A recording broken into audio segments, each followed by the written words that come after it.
Kusoma katika kitabu cha Efeso sura ya 5. Tutaweza kusoma kutoka katika kitabu katika mstari wa 11 ama Efeso 5 mstari wa 11 hadi 21. Hapo ndipo nitakapokabidhi neno la siku ya leo. Nasema, wala msishirikiane na matendo yasiyozaa ya giza, mbali myakemee. Kwa kuwa yanayotendwa kwao kwa siri ni aibu hata kuyasema, lakini yote yaliyokemewa hudhihirishwa kwa nuru, maana kila kilichodhihirishwa ni nuru. Hivyo usema, amka wewe usigizihaye, ufufuke katika wafu, na Kristo atakuangaza. Basi angalieni sana jinsi mwenendavyo, si kama watu wasio na hekima, mbali kama watu wenye hekima, mkiukomboa wakati, kwa maana zamani hizi ni za uovu. Kwa sababu hiyo msiwe wajinga, bali mfahamu ni nini yaliyo mapenzi ya Bwana. Tena msilewe kwa mvinyo, ambamo namna ufisadi, bali mjazwe Roho, mkisemezana kwa zaburi na tenzi na nyimbo za rohoni, huku mkiimba na kumshangilia Bwana mioyoni mwenu, na kumshukuru Mungu Baba siku zote kwa mambo yote katika jina la Bwana wetu Yesu Kristo, hali mnanyenyekana katika kicho cha Kristo. Tuombeni. Mwenyezi Mungu Baba, ni asante kwa wakati huu mwema ambao nimo mbele ya kanisa lako Baba. Naomba Bwana unipe neno kwa ajili ya watu wako Baba, nao wape kusikiza kutoka kwako jinsi umenipa siku ya leo Baba. Roho zote za kutoka kuzimuni Baba, za kulete Baba kufurukana Baba, na hata Baba kutoelewana Jehova Mungu wa mbinguni, naomba Bwana uzinyamazishe, na sauti ambayo Bwana inatawala mahali hapa iwe ni yako tu, na ni katika jina la Yesu Kristo tumeomba. Amen. Ni wakati mwingine tena ambao nimekuja mbele zenu kwa ajili ya neno. Nimesema kwamba tunatoka neno letu latoka katika kitabu cha Waefeso. Waefeso ni kanisa ambalo lilipandwa na mtumishi wa Mungu Paulo. Na hii ni barua ambao aliweza kuandikia Waefeso. Na Waefeso kwa maana ni kanisa ambalo Paulo alikuwa amelipenda, na wakati alipolipanda alikuwa tu anaendelea na kufuatilia kama vile mama anavyozaa mtoto na kuendelea kuangalia jinsi ya kukua kwake. Hivyo Paulo alikuwa anaangalia jinsi vile kanisa alilolipanda la Waefeso jinsi linavyoendelea. Na ndivyo nasema kwamba kwa maana hakuwa karibu na hii kanisa, aniamua katika hali aliyokuwa nayo muandikie Waefeso barua ambayo itawafikia wajue kwamba bado anawajali kama mzazi wao. Bwana Yesu asifiwe. Na ndivyo nasema kwamba hii ilikuwa ni kanisa ambalo kulingana na hiyo barua ni kanisa ambalo lilikuwa kamili kwa mambo yote, kwa maana Biblia inasema kwamba hii ni kanisa ambalo lilikuwa limejaa upendo. Bwana Yesu asifiwe. Ni kanisa ambalo lilianza na Mungu na ukamilifu wa Mungu, na kwa hivyo ni kanisa ambalo lilikuwa limesimama na Mungu. Na ukitazama katika kitabu cha Ufunuo mahali pale, unaona kwamba barua nyingine ikiandikwa kutoka juu mbinguni kwa ufunuo wa Yohana, na Yohana alifunuliwa juu ya kanisa hili, maana ni kanisa ambalo sifa zake zilikuwa zimefika mpaka kwa Mungu. Bwana Yesu asifiwe. Na hii ndio barua ambalo Yohana aliandika wakati alipofunuliwa na Mungu, na akaambiwa na muandikia malaika wa kanisa lililoko Waefeso. Na ili kanisa ni kanisa ambalo lilikuwa linaonekana lilianza na ukamilifu wa Mungu. Lakini wakati huu Yohana alifunuliwa juu ya hili kanisa, ni kanisa ambalo lilikuwa limeacha ule upendo wa kwanza. Bwana Yesu asifiwe. Mimi sasa hivi nasema kwamba ni watu wengi, ni kanisa nyingi zilianza katika hali nzuri, hali ya ukamilifu wa Mungu, lakini wakaendelea wakipungua. Maana tunaona kwamba Waefeso katika kitabu cha Ufunuo wa Yohana, barua iliyoandikwa na mtumishi wa Mungu Yohana, ilisema kwamba na ukumbuke upendo wako wa kwanza. Bwana Yesu asifiwe. Mara tena unaona katika kitabu hiki cha Waefeso, hii barua ambayo imeandikwa na Paulo, inasema kwamba hamka wewe usigiziaye, kwamba hii kanisa ni kwamba ilikuwa imeanza kuacha yale matendo walikuwa wanatenda wakati wa kwanza. Wakati una siku ya leo nataka tukaweze kujifunza juu na jinsi ya vile tunafaa kuamka kutoka katika usingizi. Bwana Yesu asifiwe. Ni mambo mengi ambao wakati tulipookoka tulianza kuwa nayo, na mambo mazuri ambayo ilikuwa inalete ukamilifu wa Mungu. Lakini kwa wakati tunapoendelea na kuendelea katika hali na maisha hii ya wokovu, unaanza kuona tumeanza kuiacha. Na wakati ule ambao tumeiacha, inakuwa ni kama hali ya mtu ambaye amelala. Bwana Yesu asifiwe. Maana wakati umelala unaacha na nafasi yako, hakuna mtu anaendelea na kufanya kazi juu ya maisha yako. Bwana Yesu asifiwe. Kwa hivyo naona kwamba hii kanisa lilikuwa linaandikiwa barua na Paulo kwamba ni kama kuna wakati ilifika mahali kaweza kuzembea na kulala katika mambo ambayo walikuwa wanafanya. Pia Paulo aliwakumbusha wajue kwamba ni wakati gani ambao wanaishi. Akasema kwamba angalieni, huu wakati si wakati mzuri. Huu ni wakati wa uovu. Kwa hivyo mkaweze kuamka nyinyi ambao umelala. Bwana Yesu asifiwe. Na hivyo basi nasema kwamba katika siku ya leo nataka tukaweze kujua kwamba tunafaa kuamka, kwa maana kuna mambo labda tumezembea katika maisha yetu ya Kristo, na ndio maana Mungu amenipa hii neno siku ya leo kwamba tunafaa kuamka katika kulala kwetu. Maana kuna kulala katika mambo kadha, mambo ya matendo ambayo tunatenda. Tunaanza kuwa vile tulivyoanza katika Ukristo, tumeanza kuzembea na kulala katika matendo, kama kanisa hili la Waefeso. Tukikumbuka vile alikuwa anakumbushwa na mtumishi wa Mungu Yohana katika Ufunuo kwamba kumbukeni upendo wenu wa kwanza, tendeni matendo mliokuwa mnatenda kwanza. Kwa hivyo kuna kulala katika hali ya matendo ambayo tunatenda katika hali ya Ukristo. Pia kuna kulala katika maombi. Bwana Yesu asifiwe. Pia kuna kulala katika hali ya rohoni. Bwana Yesu asifiwe. Maana tukiangalia katika mstari huwa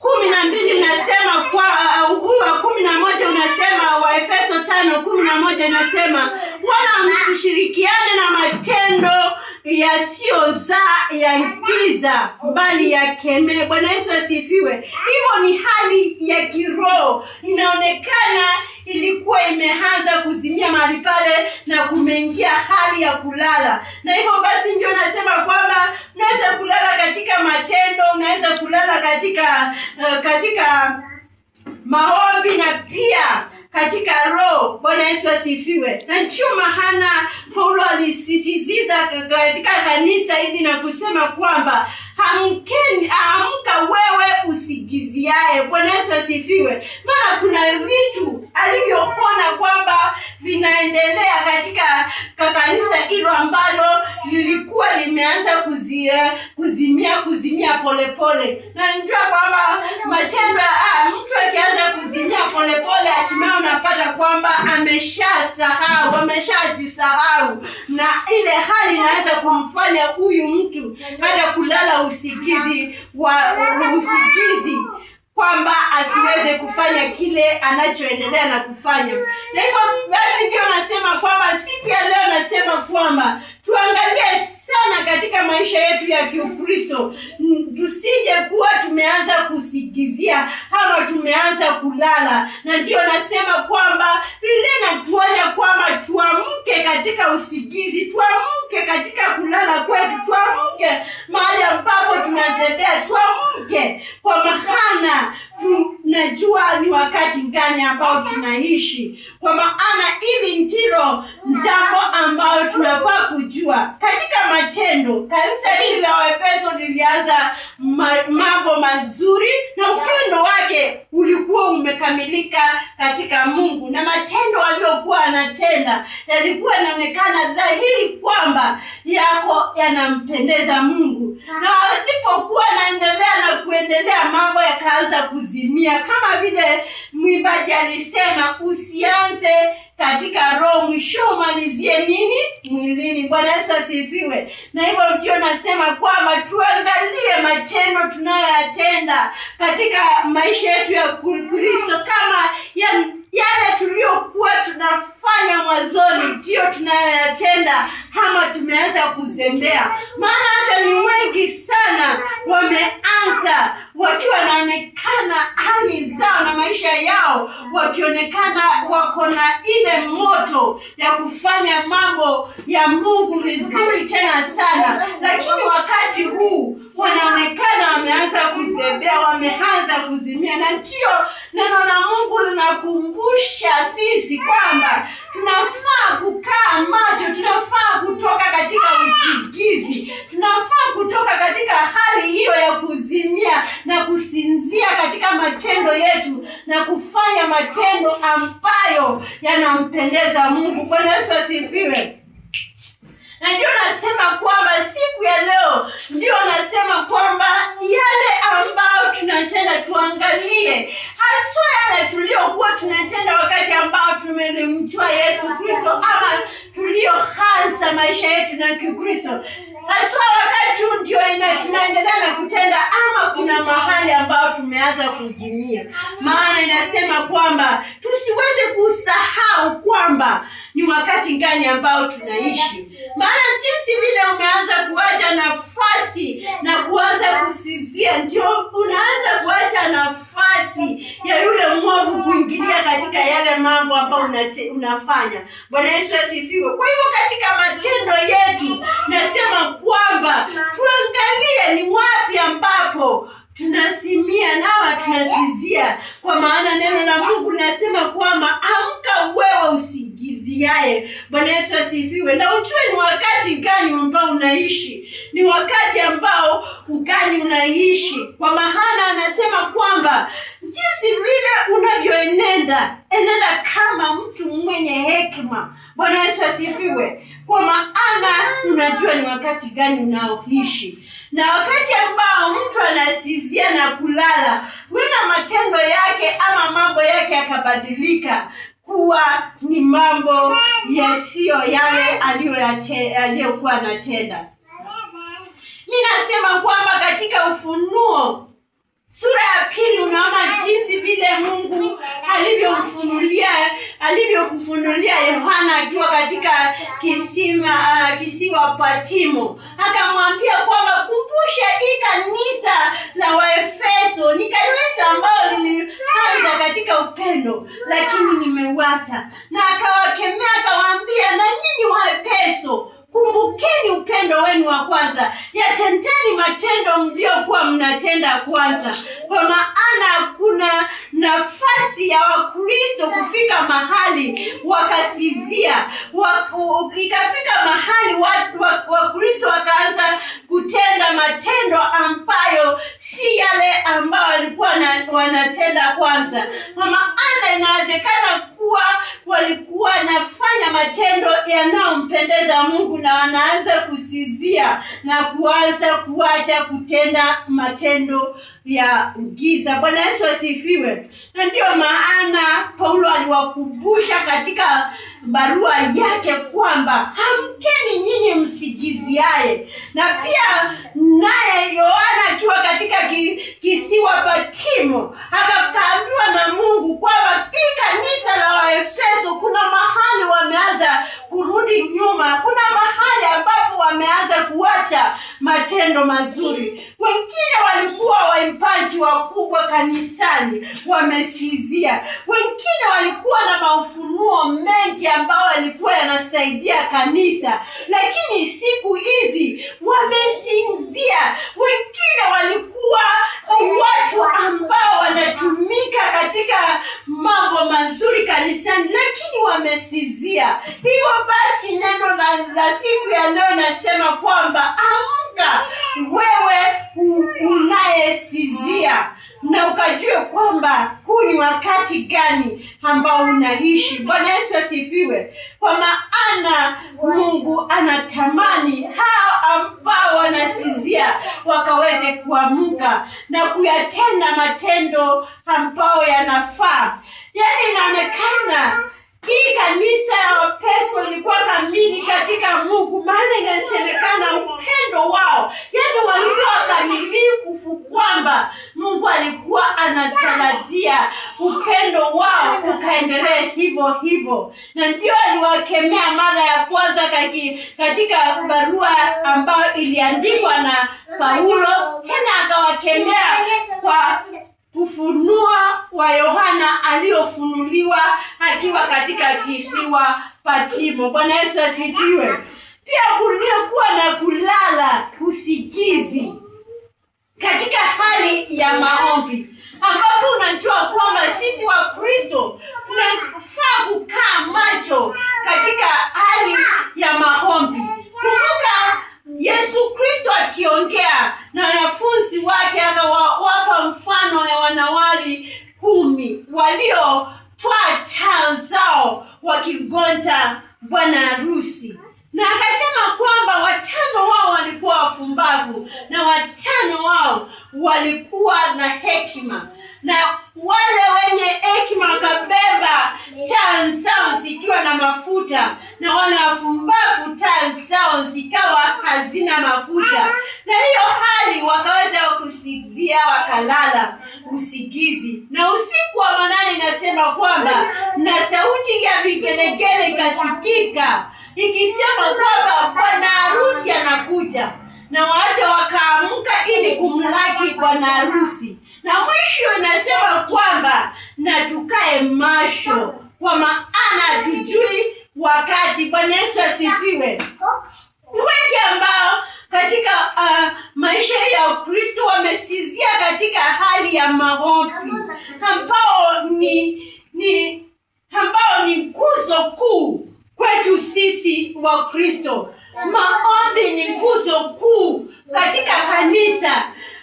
Maombi ni nguzo kuu kwa familia nyingi. Na wakati ambapo unasinzia, ama mimi nasinzia nikiwa Mkristo katika maombi, unaona mambo mengi yanasabaratika. Kanisa nyingi zinasabaratika, na familia nyingi zinasabaratika, na hata mambo hata nchi inasabaratika. Bwana Yesu asifiwe. Maana maombi ni nguzo la Wakristo katika hali zote. Bwana Yesu asifiwe. Nilikuwa nawaza siku nyingine wakati hii mvua ilianza, na kuna ile nilikuwa Mungu ananiamsha masaa ya saa 9 ili kuomba kwa ajili ya nchi yetu ya Kenya.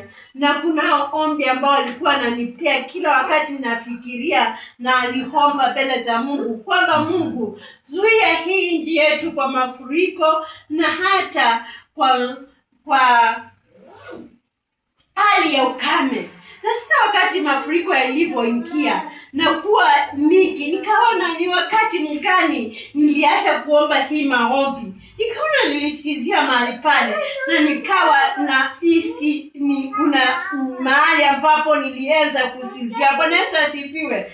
Maana neno la Mungu husema kwamba si kwa ajili ya mtu mmoja. Hata wewe Mungu anakufunulia, anaongea na wewe na anakuambia hii jambo ulisinzia. Bwana Yesu asifiwe. Na hivyo ndio nasema kwamba wewe na mimi tukaamke kwa ajili ya kuwa hata wewe ni nguzo ya maombi kwa familia yenu, ni nguzo ya maombi kwa kanisa lako, ni nguzo kwa ajili ya watoto wako, ni nguzo kwa ajili ya watu wengi ambao unawaombea kila siku. Kwa hivyo Biblia inasema kwamba uamke wewe usingiziaye. Sijui ni mahali wapi ambao umesingizia katika maombi na ukaacha kuomba. Na hiyo inasema kwamba amka wewe uliyesingizia na kuweza kufufuka katika wafu. Bwana Yesu asifiwe. Bali inamaanisha kwamba kuna mahali ambapo umelegea, na ndio maana Biblia inasema kwamba tuzidi kuwakumbusha kwamba hawafai kuwa wanalala, wanafaa kuwa macho wakati wote. Na hivyo basi ndio nasema kwamba tunaweza kulala katika matendo, tunaweza kulala tena katika maombi, na pia jambo lile lingine tunaweza kulala katika roho. Bwana Yesu asifiwe.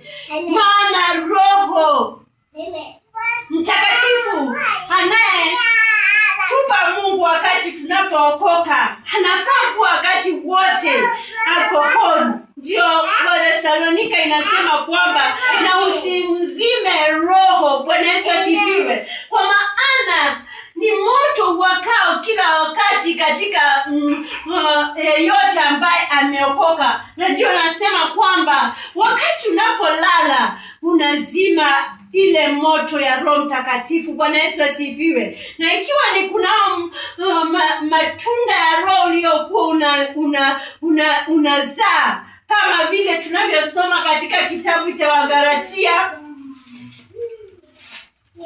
Wagalatia sura ya 5 inasema kwamba na tunda la Roho ni hili. Roho ni upendo, furaha, amani, uvumilivu, utu wema, fadhili, uaminifu, upole, kiasi. Juu ya mambo kama hayo hakuna sheria. Bwana Yesu asifiwe. Katika hali ya kusikizia Roho unaweza kuacha kuwa na uvumilivu, unaweza kuwa umeacha kuwa na utu wema ndani yako, unaweza kuacha, ukisingizia kuwa ukisingizia rohoni, unaweza kuwa hauzai matunda ya Roho. Na ndio maana Paulo aliwaandikia Waefeso akawaambia katika mstari wa 11 akawaambia, wala msishirikiane na matendo yasiyozaa ya giza. Hapo ni kuonyesha kwamba yeyote ambaye amesingizia katika Roho ameacha kuzaa matunda ya Roho. Na ile hali ya mtu ambaye ni Mkristo na hazai matunda ya Roho, hiyo inaonekana giza imeingia katika maisha ya huyu Mkristo. Na ndio maana unaona watu wengi wanachanganyikiwa. Mtu yule ambaye anamkiri Yesu Kristo na matendo yake yanaonekana kwamba yanatofautiana sana kabisa na maisha yake. Na ndio Paulo akawaandikia Waefeso akawaambia, hamkini nyinyi msingiziaye. Sasa macho yake Paulo anaanza kuona kwamba ile mambo yalikuwa yanaonekana katika kanisa la Waefeso yanaonekana kwamba yameanza kuzimia. Sasa Roho Mtakatifu aliye ndani yao ameacha kuzaa matunda. Kwa hivyo hawa watu wameshasingizia. Na ndivyo hata Wakristo wa siku hizi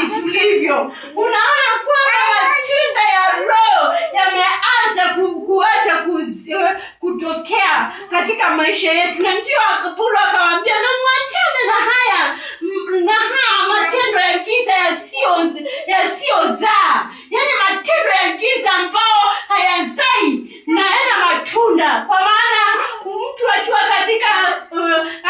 Mkristo na ache kuzaa matunda ya Roho, huyo amesizia katika Roho. Na ndio nasema kwamba ni jambo lingine tena ya kusizia kwenye Paulo alikuwa anasema, ama kulala usingizi. Paulo alikuwa anasema kwamba amka wewe ambao umelala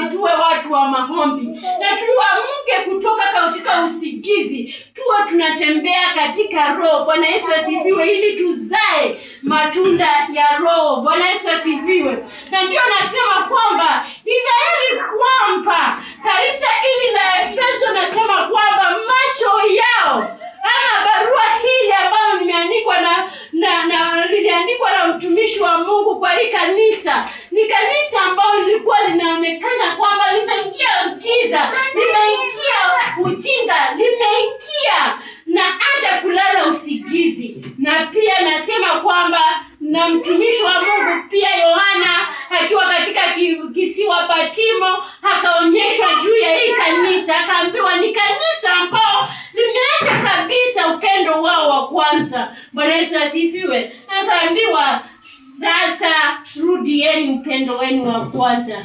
Pia Paulo anasema kwamba amka wewe usingiziaye. Bwana Yesu asifiwe.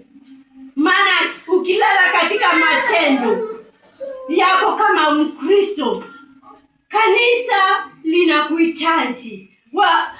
Yaani nyumbani unahitajika matendo haya yote ambayo unatenda ili Mungu akaweze kuonekana ndani yako. Pia ukisizia katika maombi, nimesema kwamba wewe ni nguzo kwa kanisa, wewe ni nguzo kwa familia yako, wewe ni nguzo kwa nchi yetu, wewe ni nguzo. Yaani watu wengi wanaokutegemea. Unapolala mambo mengi yataweza kuanguka ukilala katika maombi. Pia katika matendo utaacha kuzaa matunda ambao yanastahili, na ndani yako kutaweza kuingia giza, na ile giza ulimwengu hautakuelewa. Kwa maana ulipojitofautisha na ulimwengu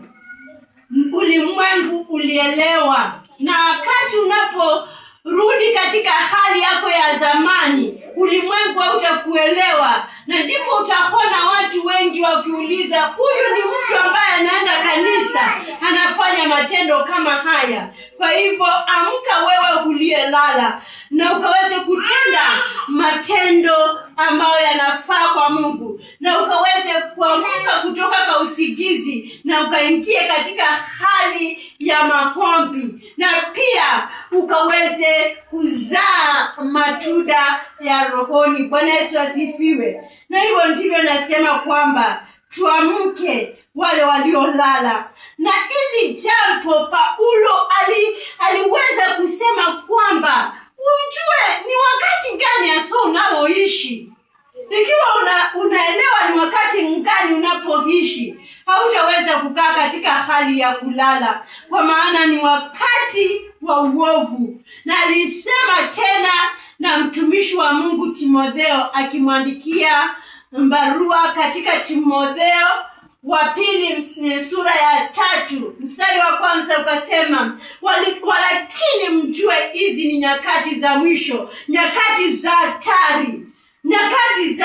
Kwa hivyo mnafaa kujua hizi ni nyakati gani ambazo tunaishi, hizi ni nyakati gani ambazo tunaishi, na hatufai kulala sisi wa Kristo katika hali ya matendo ambayo tunatenda, ama kuacha matendo ya Mungu. Na tufai kulala katika maombi, na tufai kulala tuache Roho wake Mtakatifu. Bwana Yesu asifiwe.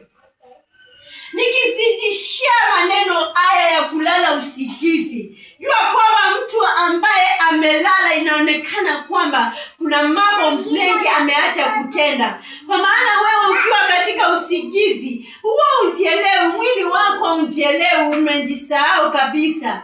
Na hivyo basi hii hali ya kulala hata inaonekana katika hali ya kulala usingizi wa mauti. Bwana Yesu asifiwe.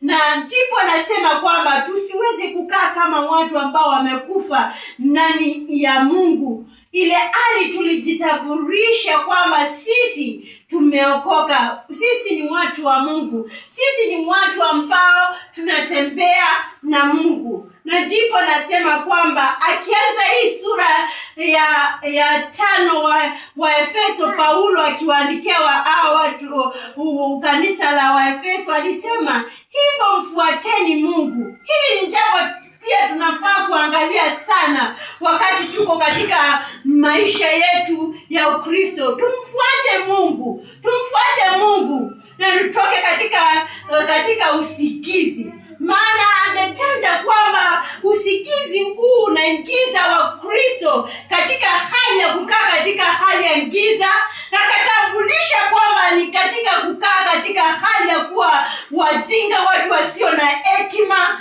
Na pia akatambulisha kwamba usikizi huu unaingisha watu wa Mungu kukaa katika hali ya kutojielewa ni wakati gani ambao wanaishi. Kwa hivyo akasema kwamba amkeni nyinyi ambao mmelala, eleweni wakati gani mnaoishi, na msiweze kukaa kama wajinga, na msiweze kukaa kama watu wasioelewa wakati ambao mnaishi. Matendo yenu yakaweze kudhihirisha kwamba nyinyi ni watu ambao mmeokoka, na msiweze kusigizia tena katika maombi, na pia msiweze kulala katika roho. Bwana Yesu asifiwe.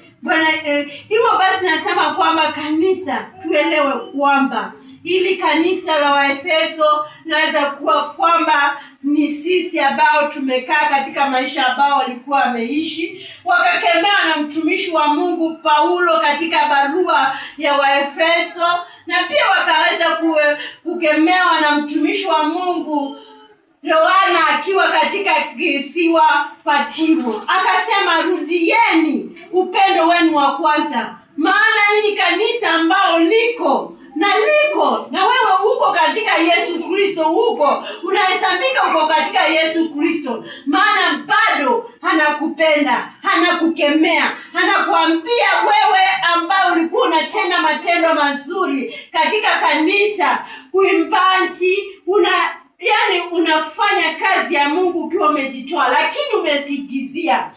Pia ulikuwa muombaji, umesingizia kwa hali fulani, ukakosa kuelewa kwamba wewe ni nguzo la wengi ambao wanakutegemea katika maombi yako, na umeanza kusigizia. Hamka, pia umekemewa. Na pia kunao matendo ama kunao matunda ya Roho uliokuwa unazaa, umeacha kuzaa, umeingia katika giza. Hivyo basi nasema kwamba siku ya leo hata Mungu ananena nasi kama vile alivyonena na hii kanisa la Waefeso katika barua ya Paulo, na pia katika Yohana akifunuliwa ufunuo akiwa katika kisiwa Patimo. Mali aliambiwa mpia hii kanisa la Waefeso wakumbuke upendo wao wa kwanza, wakaurudie.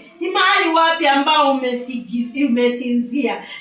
Ni mahali wapi ambapo umeweza kulala? Unaambiwa amka, umeambiwa hamka, kumbuka matendo uliyokuwa unatenda na ukaweze kuyarudia. Kwa maana umeambiwa uamke, umeambiwa ukumbuke, umeambiwa ukaweze kurudia yale ambao uliokuwa unatenda kwanza, na ukaweze kumrudia Mungu. Maana yeye ni Mungu mwaminifu, na anapenda wote ambao wanampenda, ama ambao walimpenda na wakaweza kujitambulisha kwamba ni Wakristo. Hivyo basi kanisa nasema kwamba siku ya leo tunaambiwa tuamke katika usigizi, na tukaweze kujua ni wakati gani ambao tunaishi. Katika matendo yetu huenda tumeweza kusigizia. Nimesema kwamba hiyo ni mambo ambayo yanaweza kufanya mtu akaweze kusigizia kwamba utendi matendo ambao ulikuwa unatenda. Katika maombi unaweza kuwa umesigizia. Najua kwamba Yesu Kristo alisema kwamba tuombeni tusije tukaingia katika majaribu. Tunafaa kukaa katika maombi wakati wote. Pia tunafaa kuwa tunafaa kuwa katika roho tukaweze kuzaa matunda ya roho, tusiweze kuingia giza ndani yetu. Maana mstari wa 11 unasema kwamba wala msishirikiane na matendo yasiyozaa. Weka hiyo katika hali ya kujua kwamba matendo yasiyozaa ni mtu ambaye hatembei katika Roho Mtakatifu. Maana yeyote ambaye anatembea katika Roho Mtakatifu uzaa matunda. Na ndio nimesema kwamba katika Wagalatia 5 mstari wa 21 unasema kwamba na tunda la Roho ni upendo, furaha, amani, uvumilivu, utuwema, fadhili, uaminifu, upole, kiasi. Juu ya mambo kama hayo hakuna sheria. Bwana Yesu asifiwe. Kwa hivyo mtu anayetembea kiroho ambaye hajasizia ni lazima aonekane anao mazao mema. Na ndio kunao swali ambao unaulizwa, ni kwa nini Wakristo wako na ile hali ya kutotendeana mema? Mkristo akiwa na shida hawezi saidiwa na Mkristo. Hawezi saidiwa. Kwa maana Wakristo wengi wameweza kulala kiroho na wazai matunda ambao yanafaa Roho Mtakatifu. Kwa hiyo wanaambiwa siku ya leo, amka wewe usigiziaye, wewe ambaye umelala, toka kwa wavu, ukaweze kutoka kwa giza hiyo ambao uko ndani yao, na ukazae matunda ya Roho. Bwana Yesu asifiwe. Na hivyo nafika mahali pale nikisema kwamba Wakristo tujue kwamba kama hili kanisa la Efeso ambao liliweza kukemewa, kuna mahali ambao tunaweza kusigizia katika matendo yetu na katika maombi na pia rohoni. Na ndio maana unaona mambo jinsi yalivyo na maswali mengi yameibuka, na ndivyo Paulo aliwakemea kanisa la Waefeso, na pia Yohana akapewa ufunuo wa kanisa hili la Waefeso. Akaambiwa kwamba hili kanisa ambalo limeweza kusahau upendo wao wa kwanza, na akasema kunao suluhisho kwa ajili ya jambo hilo. Pia wewe nami kama kanisa la Yesu Kristo kunao suluhisho kwamba turudie. Na ndivyo nasema kwamba tuamke ambao tunasizia, na Mungu ataweza kuwa nuru yetu na tuangaze. Bwana Yesu asifiwe. Hivyo basi tuombeni kanisa. Mwenyezi Mungu Baba, ni asante kwa ajili ya neno lako Baba. Naomba Roho Mtakatifu akazidi kunena na kanisa lako na kutupa Bwana kujua mahali ambapo tunafaa kuamka, mahali ambapo tumelala, Jehova Mungu wa mbinguni, ili tukaweze kuangazia wa ulimwengu, maana wanatamani kuona nuru yetu Baba, sisi wa Kristo. Mbariki msikizaji wa neno lako Baba, na ukazidi kumpa nguvu za Roho wako Mtakatifu, akazidi kujua zaidi juu ya neno hili jinsi linavyoongea. Na ni katika jina la Yesu Kristo tumeomba. Amen.